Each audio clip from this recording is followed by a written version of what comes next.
We welcome you all to this morning Dainik Vachan. This is our prayer that as you listen the word of God, your faith to increase.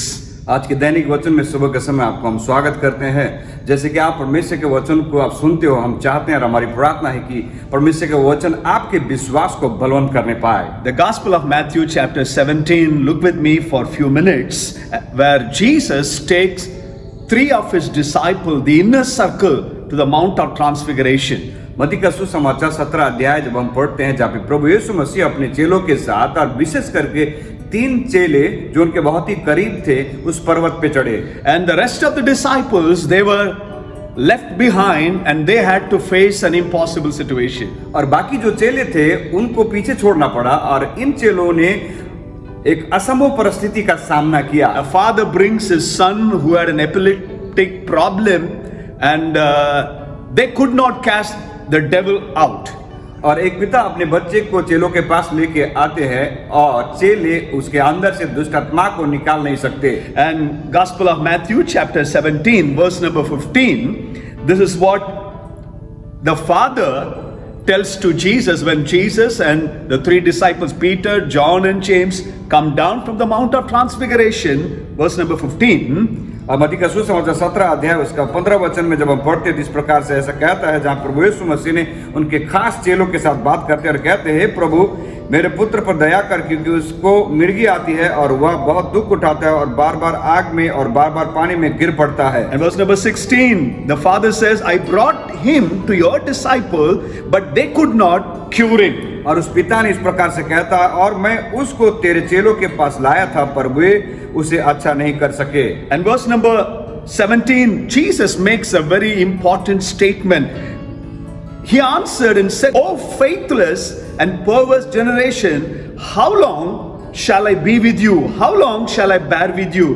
Bring him here to me. और 17 वचन जब हम पढ़ते हैं, जहाँ पे प्रभु यीशु मसीह बहुत ही महत्वपूर्ण बातों को यहाँ पे कहते हैं चेलों से और कहते हैं कि हे अविश्वासी और हठीले लोग, मैं कब तक तुम्हारे साथ रहूंगा, कब तक तुम्हारी सहूंगा, उसे मेरे पास लाओ। An impossible situation. The disciples could not handle it, and Jesus addresses the problem why they could not do it. और चेलों ने उन समस्याओं का सामना कर रहे थे और उसका समाधान उनको नहीं मिला।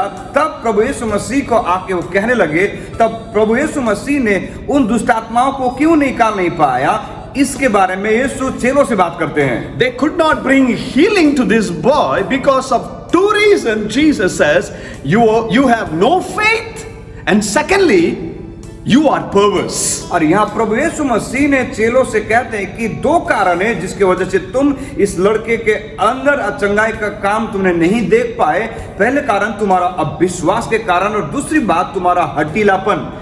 They are the disciples of Jesus Christ. They are in the company of Jesus Christ. और ये चेले यीशु मसीह के चेले थे और ये चेले यीशु मसीह के साथ संगति में जुड़े रहते थे।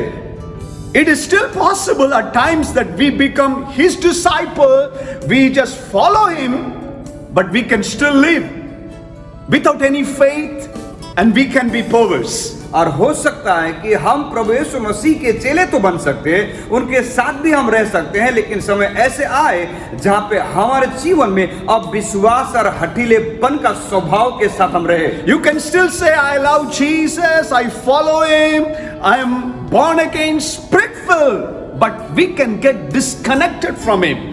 हो सकता है कि हम प्रभु से कह सकते हैं कि प्रभु मैं तो बहुत ही मजबूत विश्वासी, सालों से प्रभु आपके पीछे मैं चलता हूं, हम कह सकते हैं, लेकिन उन चीजों के होने के बाद भी यदि हमारे जीवन में ये 2 बातें अविश्वास हठीलापन रहता है तो कुछ नहीं हो सकता। In other words, these disciples, they were unbelieving disciples. They did not believe the words that Jesus spoke to them. और दूसरे शब्दों में कहा जाए, ये जो चेले थे, ये चेले प्रभु यीशु मसीह के वचन को तो उन्होंने सुना, लेकिन उनके अंदर अविश्वास थी। So Jesus had to rebuke them and say, you are unbelieving, faithless, doubters. That is the reason you could not handle the situation. इसीलिए प्रभु यीशु मसीह ने चेलों से कहा, तुम अविश्वासी, हठीले और संदेह करने वाले व्यक्ति हो, इसीलिए तुम उस बच्चे के अंदर से दुष्टात्मा को निकाल नहीं पाए।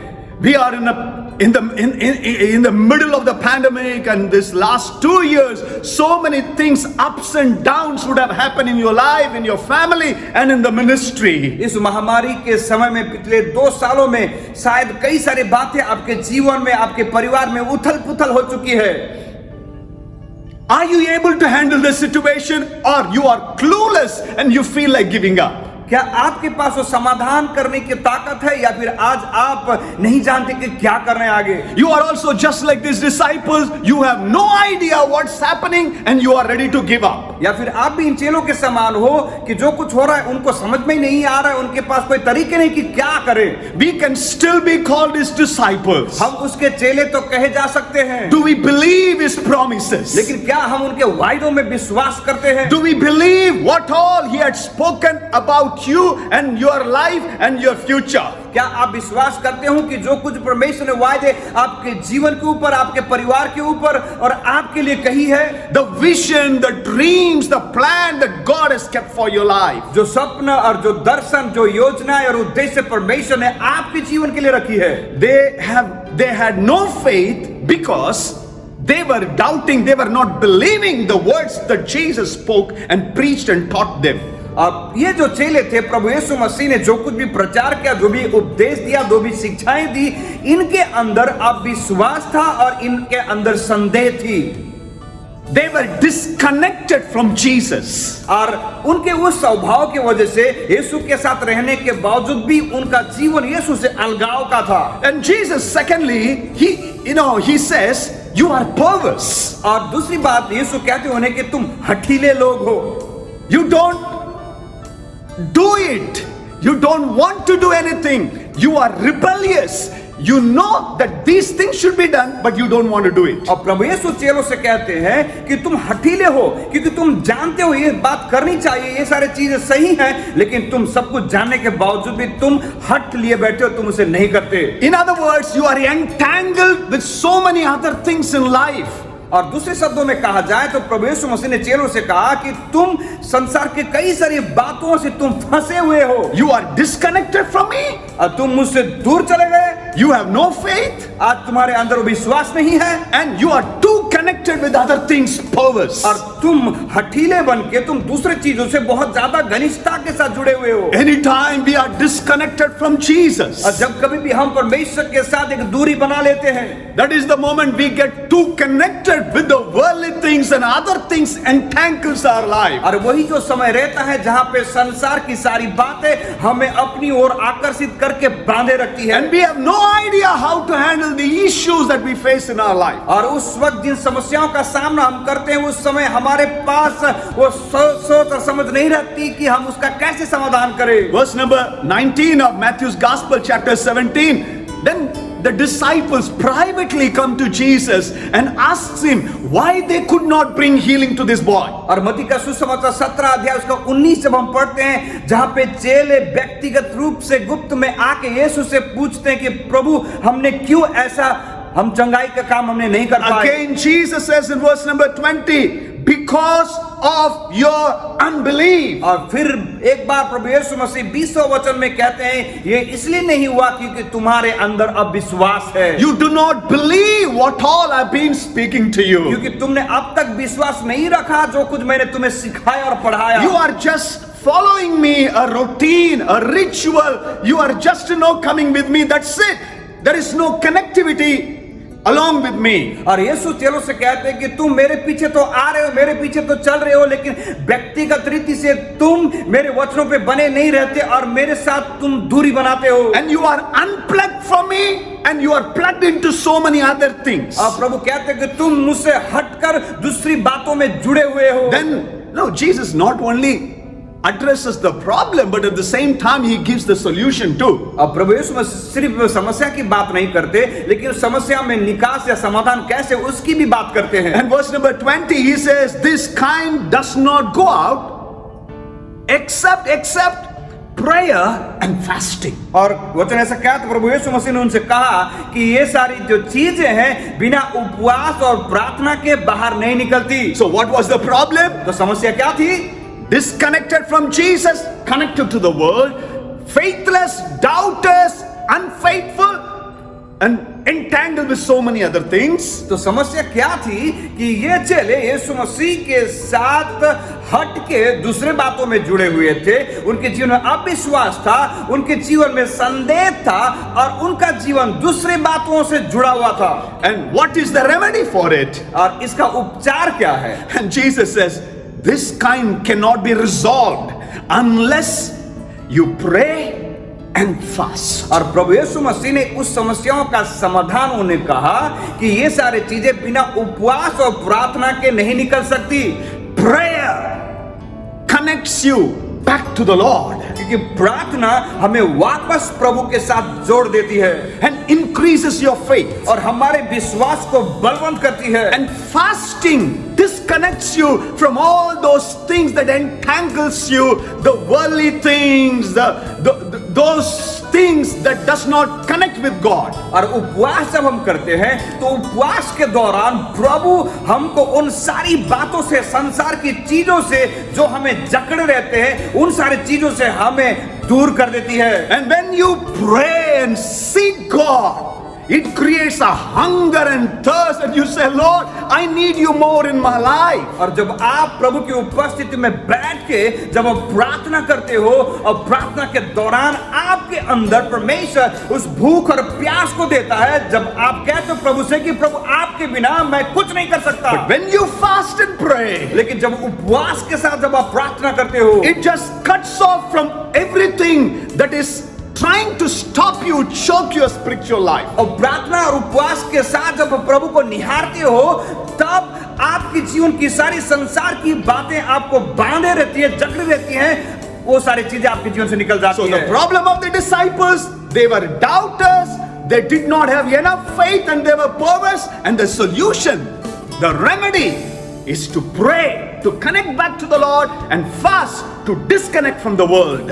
और इन चेलों की समस्या क्या थी? ये अविश्वास थे, अविश्वास करते थे और ये हठीले थे और इनके अंदर संदेह था। और प्रभु यीशु मसीह ने उन सारे समस्या का समाधान उन्हें बताया, उपचार बताया कि उपवास और प्रार्थना के द्वारा। Another occasion in the Sermon on the Mount, when Jesus was teaching the disciples and the people who gathered how to pray, how to fast, Jesus did not say, if you pray, if you fast. और दूसरे जब समय में जब हम देखते हैं, जब प्रभु यीशु मसीह ने पहाड़ी उपदेश दे रहे थे चेलों को और दूसरे जब भीड़ आए थे, तब प्रभु यीशु मसीह ने उपवास और प्रार्थना के बारे में उन्होंने कहा। और उन्होंने ऐसा नहीं कहा यदि तुम उपवास करते हो, यदि तुम प्रार्थना करते हो। Rather he says, when you pray, लेकिन when you fast. लेकिन प्रभु ने कहा कि जब तुम प्रार्थना करो, जब तुम उपवास करो। He was not giving a choice. प्रभु यीशु मसीह ने यदि करके चुनाव नहीं दिया, But he says it was an absolute order from Jesus. He wants his children and the church to pray and to fast and seek him. और प्रभु यीशु मसीह अपने लोगों को, अपने संतानों को ये आज्ञा देते हैं, प्रभु सुझाव नहीं देते, आज्ञा देते हैं कि जब तुम प्रार्थना करो, जब तुम उपवास करो। Oh, he says when you pray, when you fast, shut the door. प्रभु कहते हैं जब तुम उपवास करो या फिर जब तुम प्रार्थना करो, द्वार बंद कर देना। I still remember many years before Pastor Michael once preached in our church. He gave a beautiful example about shutting the door. Not only just shutting the door, there are so many windows open in our cell phone, in our computer, that we need to disconnect it. We need to fast from our social media and so many things that stops us from fasting and prayer. और मुझे याद है कई साल पहले पास Michael ने प्रचार किया था, द्वार को बंद करके प्रार्थना का मतलब, द्वार को बंद करके प्रार्थना करने का मतलब, कई बार हमें सोशल मीडिया में कई सारे चीजों को, कई सारे बातों को हम खोल के रखते हैं। और प्रार्थना का मतलब और उपवास का मतलब उन सारे बातों को बंद करके प्रभु की उपस्थिति में बैठना। So maybe this month fast and pray from disconnecting from everything that entangles us, that chokes our spiritual life. होने तो इस महीना जब उपवास के साथ आप प्रार्थना करने के लिए बैठते हो, तो आपके जीवन में हर एक जो बातें बांधे रखती है, उलझा के रखती है, वो सारी चीजें आपके जीवन से निकलने पाए। That we will be able to cry out and say, Lord, I do not know what to do for my life. ताकि आप और मैं प्रभु की उपस्थिति में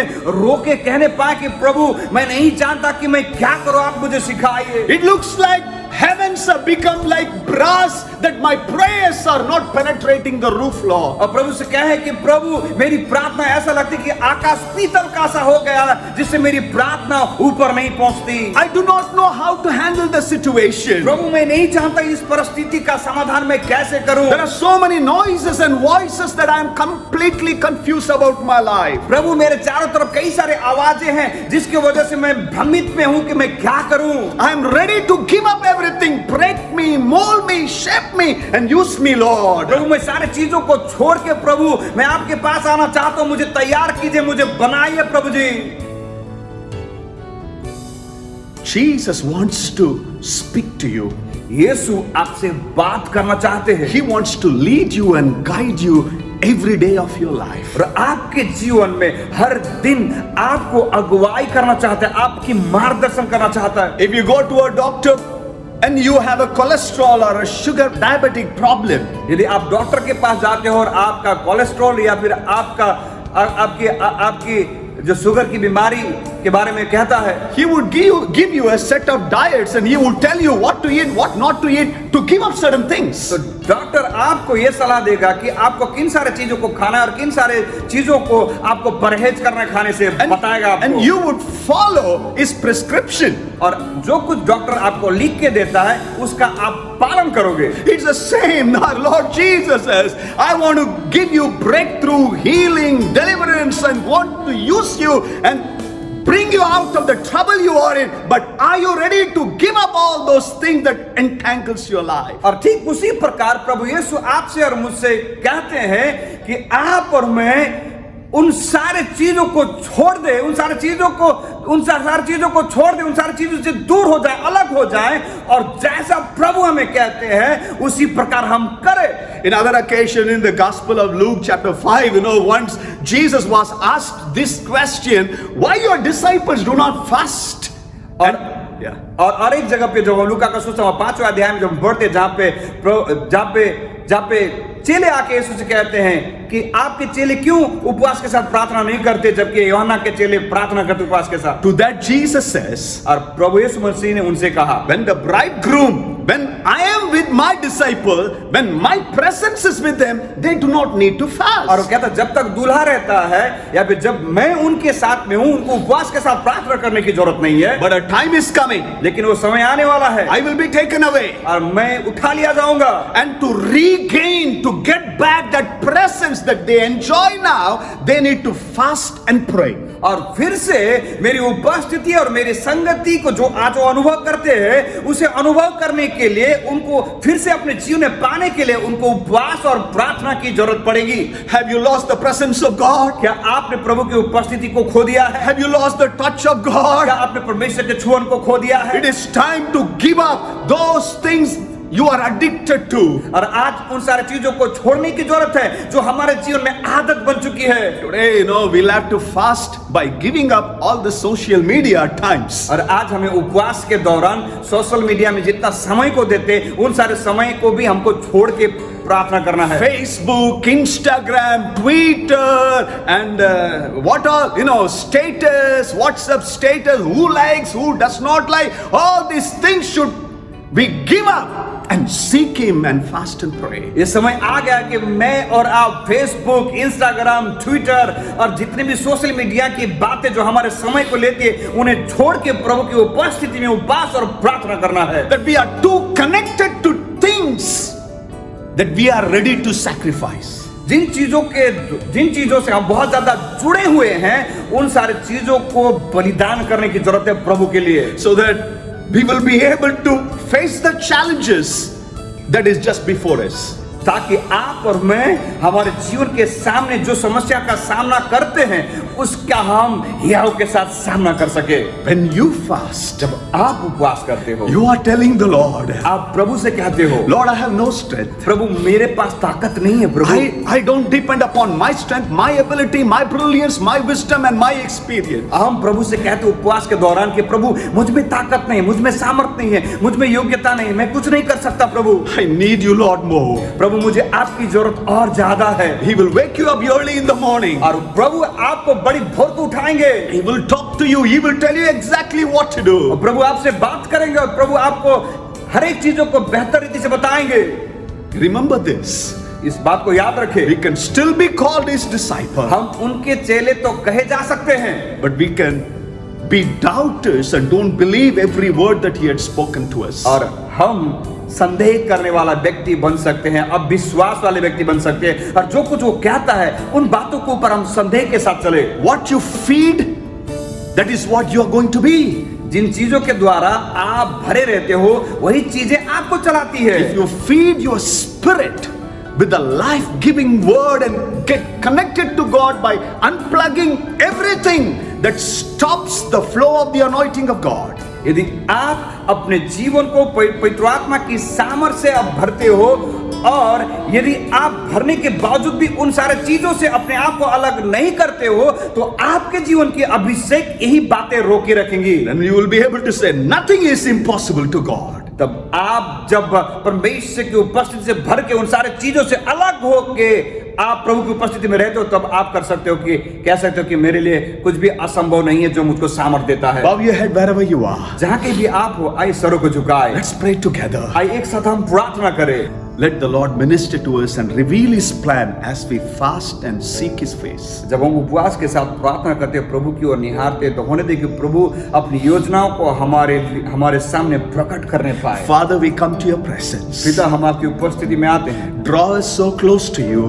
प्रभु आपके नजदीक हमें लाइए। Reveal your plan to our life. प्रभु आपके योजनाओं को हमारे जीवन के लिए प्रकट कर दीजिए। Break us, mold us, shape us, and use us for your glory. प्रभु हमें तोड़िए, हमें बनाइए प्रभु, और आपकी महिमा के लिए उपयोग कीजिए। We want to be the kind of people that you want us to be. प्रभु जिस प्रकार से आप चाहते हो उस प्रकार के व्यक्ति हम बन पाए, That impossible will become possible in Jesus' name. ताकि प्रभु असंभव बातें संभव होने पाए यीशु मसीह के नाम से। For you have kept us for a reason at such a time as this. प्रभु आपने हमें ऐसे समय में एक योजना के तहत आपने हमें रखा है। Thank you, Lord Jesus. धन्यवाद यीशु। In Jesus' name we pray. यीशु के नाम से हम प्रार्थना मांगते हैं।